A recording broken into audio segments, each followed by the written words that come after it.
ഉമ്മച്ചിക്ക് phone വിളിച്ചു. ആ സമയം ഉമ്മച്ചി ഫോൺ എടുത്തിട്ട് പറഞ്ഞു, എനിക്കൊന്നിക്കില്ലെങ്കിൽ എനിക്കൊന്നും കൂടെ ഒന്ന് ഫോൺ വിളിച്ചുവിടേനു.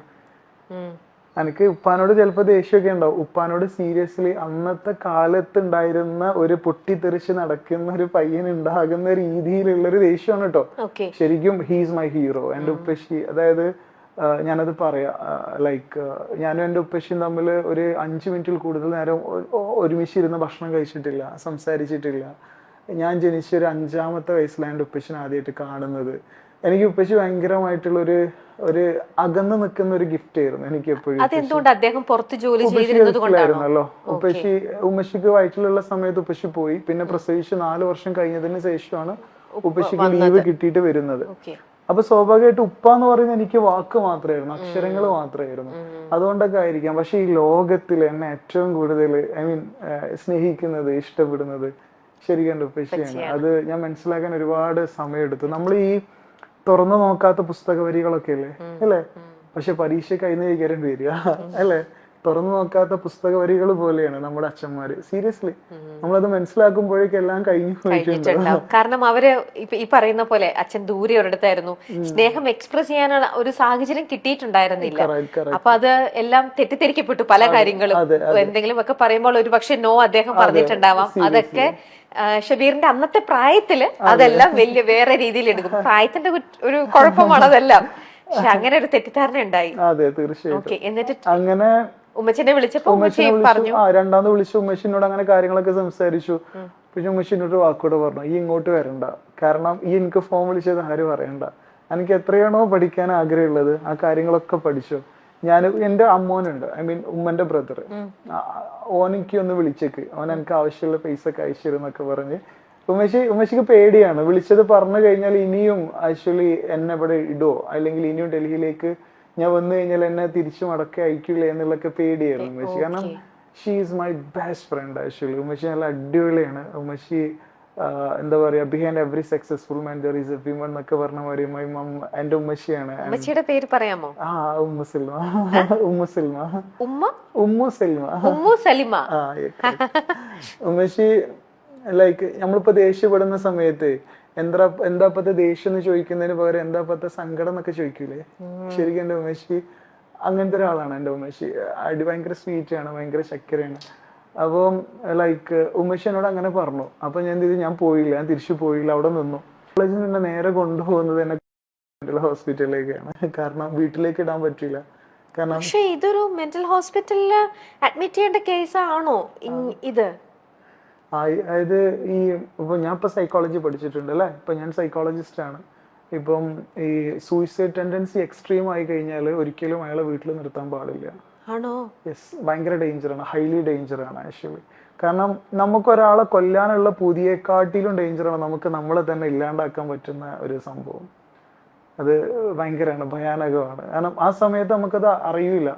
കാരണം ഈ ഡിപ്രഷൻ. പക്ഷേ ഇങ്ങനത്തെ ഒരു സിറ്റുവേഷനിൽ ഞാൻ ചോദിക്കട്ടെ ഷബീർ പലതവണ സ്വയം ഇങ്ങനെ കൊല്ലാൻ നോക്കുകയാണ്. പക്ഷെ സിറ്റുവേഷൻസ് ഒക്കെ ആ സമയത്തും ദൈവത്തിന്റെ ഇതായിട്ടില്ല ഷബീറിനെ കൊണ്ടുപോകാൻ. അതുകൊണ്ട് ഷബീർ അവിടെ രക്ഷപ്പെട്ടു വരികയാണ്. അപ്പൊ ഷബീറിന് ഇങ്ങനെ രക്ഷപ്പെട്ടു വരുന്നു. വീണ്ടും വീട്ടുകാരെ കാണുമ്പം, ഈ ഉമ്മയെ കാണുമ്പോൾ പോലും ദേഷ്യമോ അല്ലെങ്കിൽ അവരോടൊക്കെ ഒരു അവേഷണോ അങ്ങനെയൊക്കെ തോന്നിയിട്ടുണ്ടോ? അപ്പൊ ആ സമയത്ത് ഡിപ്രഷൻ എക്സ്ട്രീമിലൂടെ കടന്നു പോയിട്ടുണ്ടോ എപ്പോഴെങ്കിലും? ഇല്ല.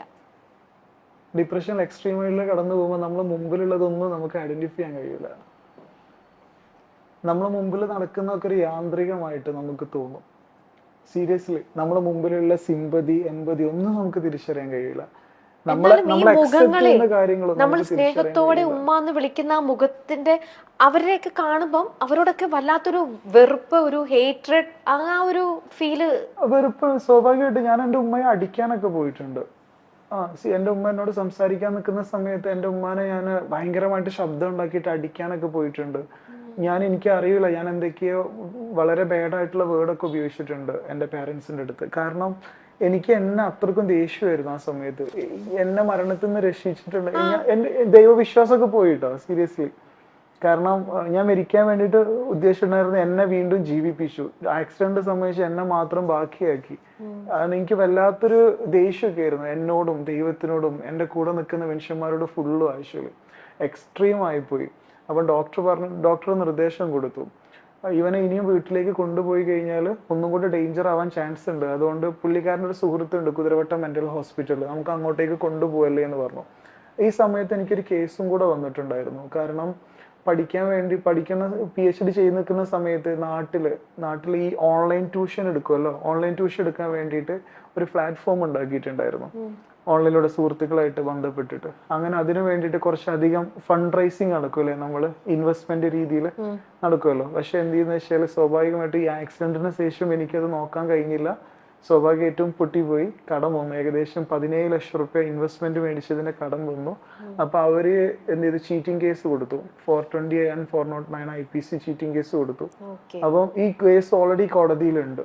അപ്പം കോടതിയിൽ നിന്ന് ഈ കേസും എന്റെ മാനസികാവസ്ഥയും കൂടെ വെച്ചിട്ട് കോടതിയും പറഞ്ഞു എന്ത്, ഹോസ്പിറ്റലിൽ അടക്കാൻ വേണ്ടിയിട്ട് പറഞ്ഞു. അങ്ങനെ കുതിരവട്ടം മെന്റൽ ഹോസ്പിറ്റലിൽ സാദിഖ് ഡോക്ടറിന്റെ കീഴിൽ ഫോറൻസിക് സെല്ലിൽ അടക്കുക. ആഴ്ചയിൽ എത്ര നാള്?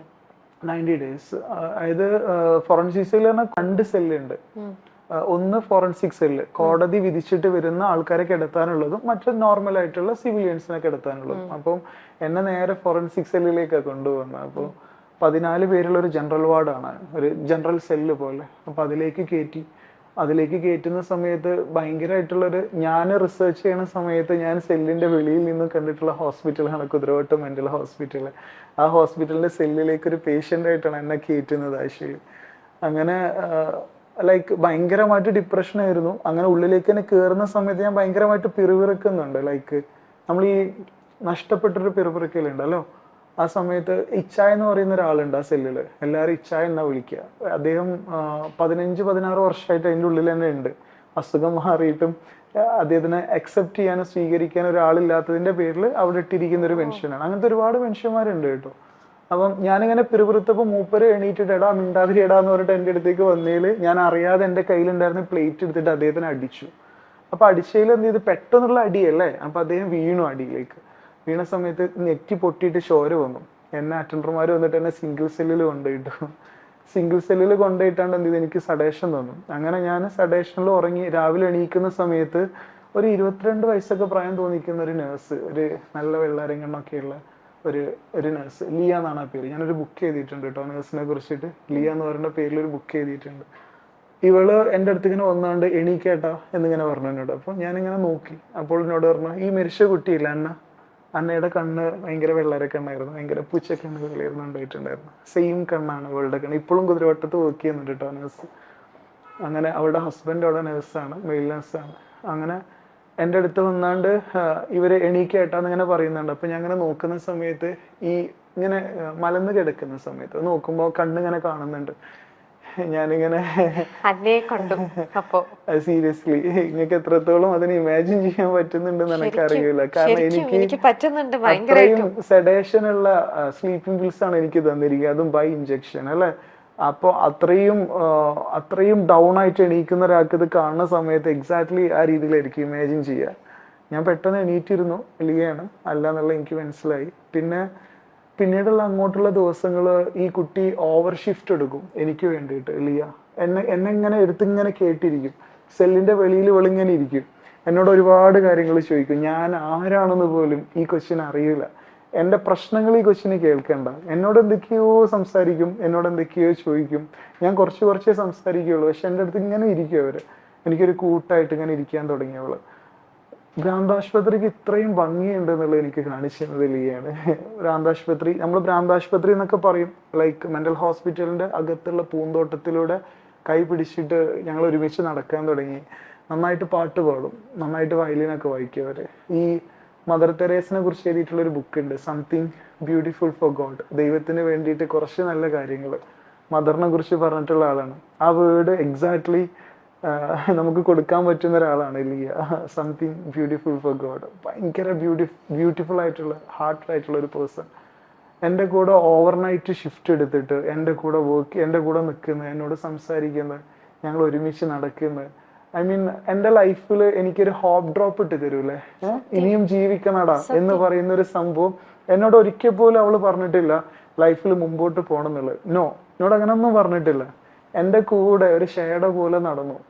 ആ ഒരു ഷേഡോ കൊണ്ട് എനിക്ക് ജീവിക്കാനുള്ള ഒരു പ്രതീക്ഷ കിട്ടി ആക്ച്വലി.